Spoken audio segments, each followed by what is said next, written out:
પ્રભુની કૃપાથી આ દેહ રૂપી નાવ મળ્યું છે, એને ઊંઘમાં ઊંધું વાળીશ. આ મનુષ્ય દેહ એ અતિ દુર્લભ છે. હમણે બાપુએ ધ્યાન વિશે વાત કરી, ભજન વિશે વાત કરી. એ બધી આપણી માટે છે. એ વાતો માનવ માટે.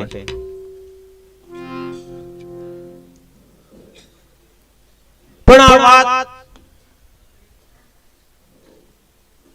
કોને લાગુ પડે છે?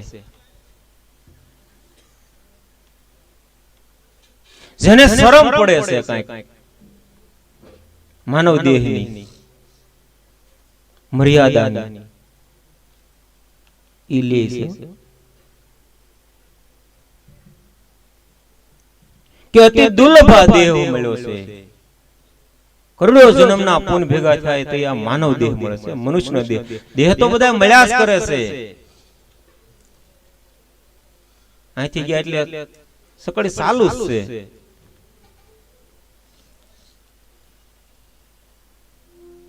પણ જેને શરમ પડે છે, શેની શરમ પડે છે?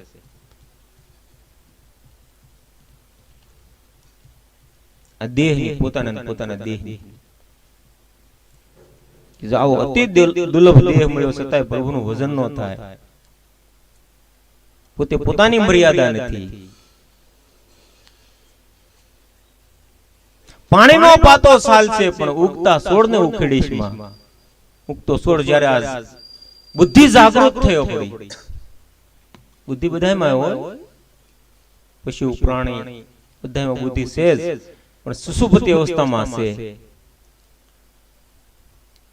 ઠાકોરજીનું લગ્ન પરમાત્માનું લગ્ન, એટલે જીવ અને શિવનું લગ્ન.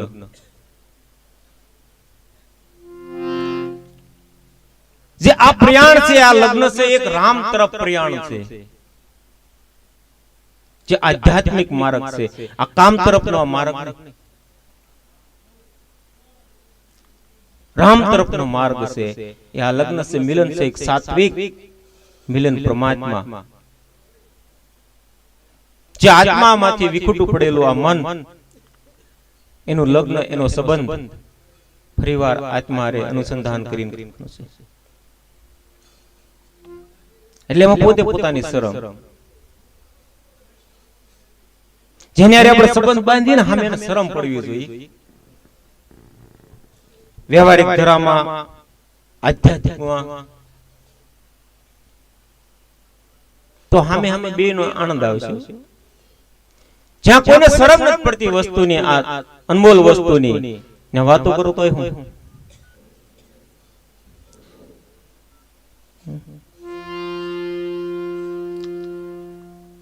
જે અંતર્મુખનું જ્ઞાન પ્રાપ્ત થયું છે, પ્રાપ્ત બીજાને કરાવવાની કોશિશ છે, એમાં એને સામે શરમ છે.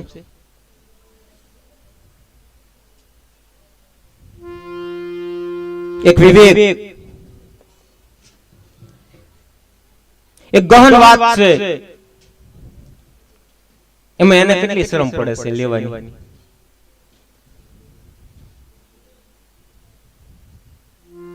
મોંઘી વસ્તુ, અનમોલ વસ્તુ,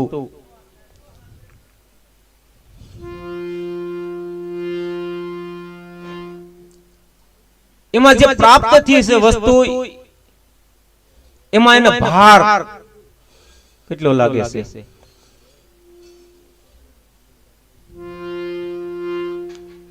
એટલે જ્યાં સંબંધ બાંધી, એક વ્યવસાયિક હોય કે આધ્યાત્મિક હોય, એમાં શરમ પડતું હોય ને એને દેવું કઈક, અને એને પછી લેવું.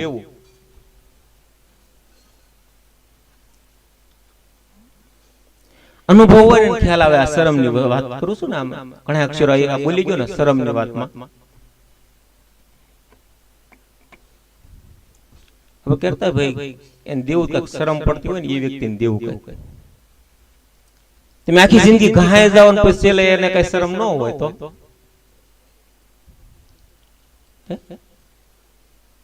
આગળ વ્યવહારિક વાત કરી ને બાપુએ માતા પિતાની, કે ભાઈ એને સંતાનોને માતા પિતાનું હોય જોવું જોઈએ. કે જિંદગી આખી કહાની આશ્રિત કહીને આપણે આપી દીધું હોય બધું, તો હવે અહીંયા દુખિયા જીવન જીવતા હોય એને આપણે કાંઈ ન પડી હોય તો શરમ ગઈ ને. પછી આધ્યાત્મિક જે સદગુરુ મહારાજ કે સંતો મહાપુરુષો આ શાસ્ત્રો વાણી દ્વારા આપણને કઈક આપ્યું, એટલે તપસ્યા કરી કરીને આપ્યું હોય અને એનો તોલ ન થાય તો શરમ આવી.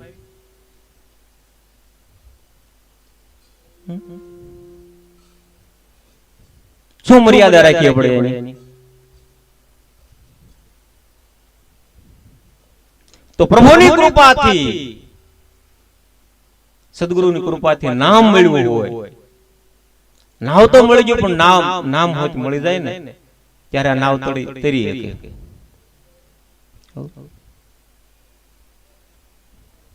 તો આપણો પ્રયાસ રામ તરફનો વિશેષ હોવો જોઈએ. કામનાની હોળીમાં તો આખું જગત, આખું વિશ્વ સેજ, પણ રામ તરફ પોતાના સદગુરુ ભીતરમાં બેઠા છે એની તરફ પ્રયાસ કેટલો આપણો. જ્યાં લગ્ન છે, મિલન છે, એક આત્મા મિલન છે, મન એને જીવ કયો, માયા કયો, પ્રકૃતિ કયો, એને જગત કયો, એ મનના નામ આપેલા છે, આત્માનું નામ નથી આપેલું. એ ફરીવાર એ બાજુ વળાક સંતોના સાનિધ્ય દ્વારા, ગુરુનું સાનિધ્ય હશે, વિવેક છે, એમાં રેણી કેણી છે, અને અંતિમમાં શરમ પડતી છે તો પ્રાપ્ત થાય અને ટકી રહે. તો સુરવીરને જોઈ લે પ્રાણી તું, કાયર થઈને ભાગીશમાં, પણ સુરવીર પણ પોતાની અંદરથી આવે છે, બહારથી કઈ નથી આવતું. આપણે એમ કઈ આગળ જતા કઈ વાંધો નહીં આવે, પણ બીતા હોય તોય કીડા સડાવે ને કોઈ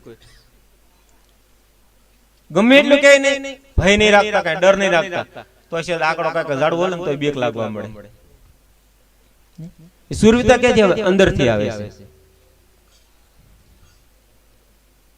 આગળ ધ્યાન વિશે વાત કરી બાપુએ, ઘણી વાત કરી, પણ એવા સંજોગો, એવા કર્મો આની અંદર સંચિત પડ્યા હોય એ આપણે ધ્યાન લાગવાનો દે, નિર્વિચાર સ્થિતિમાં જવાનો દે. બાપુએ ઘણી વાત ઓછી કરી કે ભાઈ નિર્વિચારનો વિચાર ન આવવો જોઈએ, એ તો બધી બહુ આઘી વાત છે. પણ આ જે ઠાઠ માઠથી કર્મો આપણા સોટી ગયા છે જન્મો જન્મના, ગાહડા બંધ, ઢગલા બંધ, પેલા એને કેમ ઉકેલવા એનો પ્રયાસ જરૂર કરવો પડે. એ વિચારનો વિચાર તો આગળની વાત છે,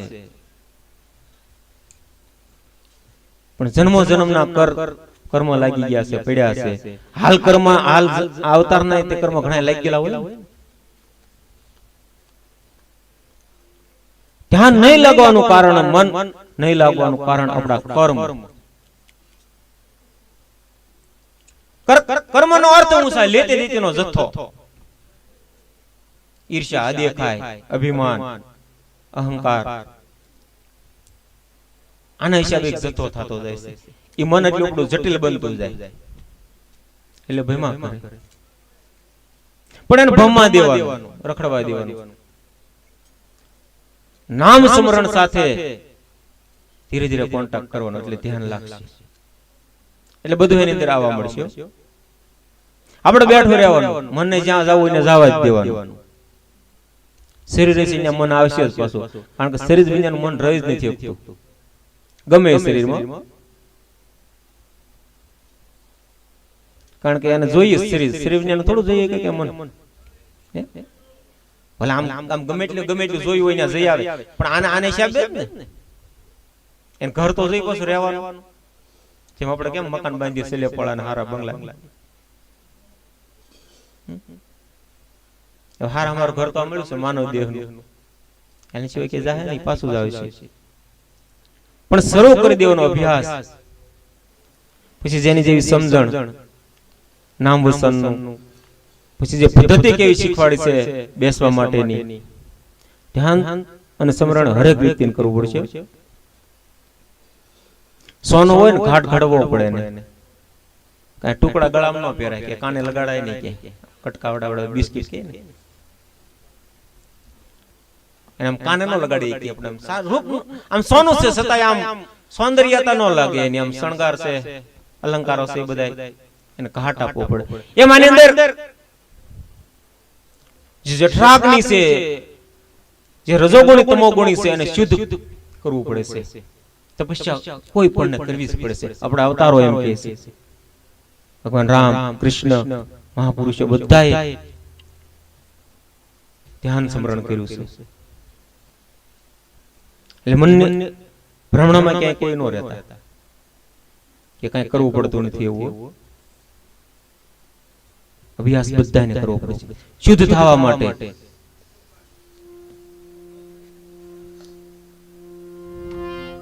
એટલે વાત શું છે, શરમ પડવી જોઈએ. આમ એન પાસે કંઈક લેવું અને એને કંઈક દેવું, લેતી દેતી અહીંયા રેસ કરવાની. આમ પેલા પારખી લેવાનું, અને શરમ પડે છે શેની કઈ પ્રાથમિક ભૂમિકા શરૂઆત કરવાની. એટલે અટવાઈ બી નહીં અને પસ્તાવાનો વારોય બહુ ન આવે. નકર પસ્તાવો બહુ પડે, એમ થાય કે આને શરમ પડે નહીં, કઈ શું કરવું લ્યો. અડધી જિંદગી વહી ગઈ હોય ને, દેતી લેતી બહુ મોટી થઈ ગઈ હોય, પછી ન કોઈ કહીએ થાય એવું ન થાય. એટલે કણ વ્યવહાર શર્મિંદાનો થયો હોય ને, જ્યાં શરમ પડતી હોય વાતની છે, પણ બે વિચારજો પછી વિચારજો. આમ લૌકિક વ્યવહારમાં આપણે ઘણું ઘણું થયું હોય અને થાતું હોય, એ થવાની તૈયારી હોય અટકી હોય જવું પાછું. આપણે પોતે પોતાનો ગેપ રાખવાનો.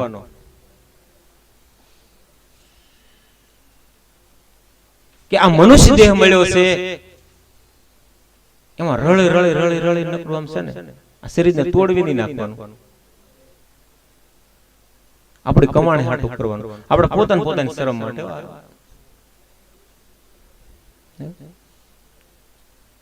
આપણે આમ 2-3 પેઢીઓ 5 પેઢીઓ 10 પેઢીઓ જોઈ તો એ લોકો શું કરીને ગયા છે, આપણે આપણી પેઢીનું જોવાનું. એને પોતા કમાણી માટે કર્યું કઈ. આપણે 70 વર્ષ પહોંચ્યા હોય તો આપણે આપણું સર્વૈયું માંડવું, 40 વર્ષ પહોંચ્યા આપણે આપણું સર્વૈયું માંડવું કાઢવું કે આપણે પરમાત્માનું ભજન કેટલું કર્યું. આપણી સાર્થકતા કેટલી છે એમાં કે અહીંથી આ શરીર પડ્યા પછીની જે કમાણી શરૂ થાય એમ છે, સાથે જે આવવાની વસ્તુ છે, પછી પાછો બીજા અવતારની અંદર શરૂ હું થવાનું છે, એ વિશે રોજ ઉઠીને કરવાનું. આનું ઘણી ખરું આપણે વટાવી ગયા હોય, 60-70 વર્ષ વટાવી ગયા હોય, પછી ત્યાં શરૂઆત કરવાની કે હવે આપણે પાછા નાના થવાના છે. કારણ કે ક્યાંય કોઈનો ટોક તો રાખવામાં આવતો જ નથી, કેવું વાત નહીં રાખવાની કે વૈકુંઠ લોકમાં આપણે બેહારી રાખશે એમ. બધું પૃથ્વી ઉપર છે, બધા લોકો અલંકારિક વાતો બધી સ્વર્ગ છે, નરક છે, એ બધું આ ભૂમિ પૃથ્વી ઉપર છે. બધું બારું ક્યાંય લટકતું નથી, ક્યાંય આકાશમાં ક્યાંય. એક મોહિત કરવા માટે, એક ભજન કરવા માટે હાથું જ્યાં સ્વર્ગની આ બધી રચનાઓ કરી છે. નરક ને હતેવી પ્રકારના નરક ને ઓલા નરક ને બીક લગાડવા ભજન કરે ને તો આપણે બી લઈ જાવ ને લઈ જાય ને નથી કરવું એટલે નથી કરવું. બી આપણે એટલે કરુણાનો સાગર અને દયાનો સાગર હું કેમ કહેવામાં આવ્યો, પાછો આપણે એક તક આપે. ઓલે આપણે કેમ આ રાજકારણી વાળા કે એક તક આપો અમને, એમ એક મોકો આપો, એમ આપણે પાછો મોકો આપી દઈએ. 84 સકળી ફરી ફરીને આવ્યો હોય ને તે એક મોકો આપી દઈએ. હાલે એક તક.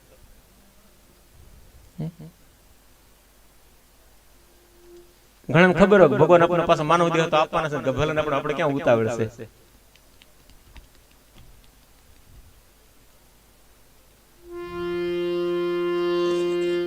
જીવન આત્માની ખોજ કરશું તો રાજા થઈને આપણે જીવન જીવી શકશું, ઓલું રંગ થઈને જીવન જીવીશું.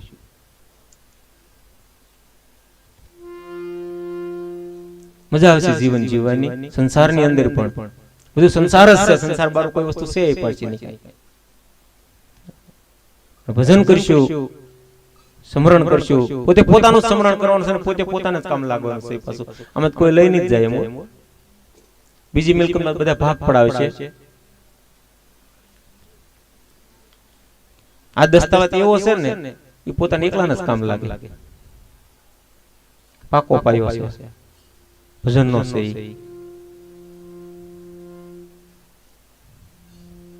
પ્રભુના ભજનમાં જઈને પ્રાણી ઘરની વાતો તું ઉકેળે છે. આગળ વાતો કરીને નીવડી જાય. ઘરની વાતો એટલે આપણે બેઠા હોય ને તે આપણે વ્યવહારની વાતો શરૂ થાય અંદર, પણ થાવા દેવાની ભલે થાય. કારણ કે દેતી લેતી વધી ગયેલી હોય ને એટલી થાય જ. એનાથી ડરવાનું નહીં. માળામાં બે એટલે એમ થાય કેટલા વિચારો આવે છે એમ, પણ આવા જ દેવાના. એનો આપણે ટોક કરેલો છે ને એટલે આવશે જ તે.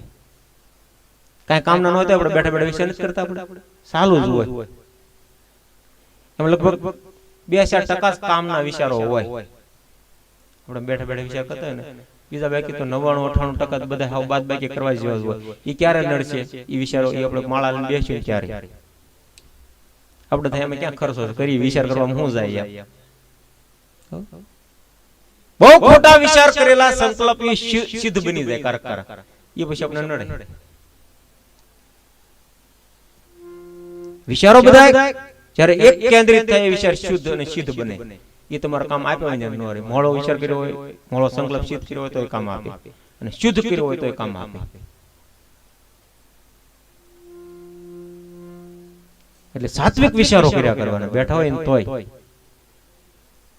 ભલે આપણે આંબી નો કે આ જન્મની અંદર તો સાત્વિક વિચારો કરેલા છે ને એનું શરીર પાછું ઘણા સારું થાય. પરમાણુમાં બધું પ્રભુના ભજનમાં જઈને પ્રાણી ઘરની વાતો ઉકેળીશ માં. અક્ષરો સમજાવીના તાલ ને ટેકે માથું તારું ધૂણાઈશ માં. તાલમાં મજા આવી જાય ને તમે આમ કરતા હોય ગોઠણ. આપણે તબલો બલો કાંઈ ન ફાવતું આમ. ઈશાનું કારણ છે એક નાદનો. આમાં બધી નાદ પડેલો છે. જ્યાં વાગે ને નાદ આની અંદર પડેલો છે. એના કારણે આપણા આંગળા સ્વાભાવિક સહજ બધા હાલતા હોય.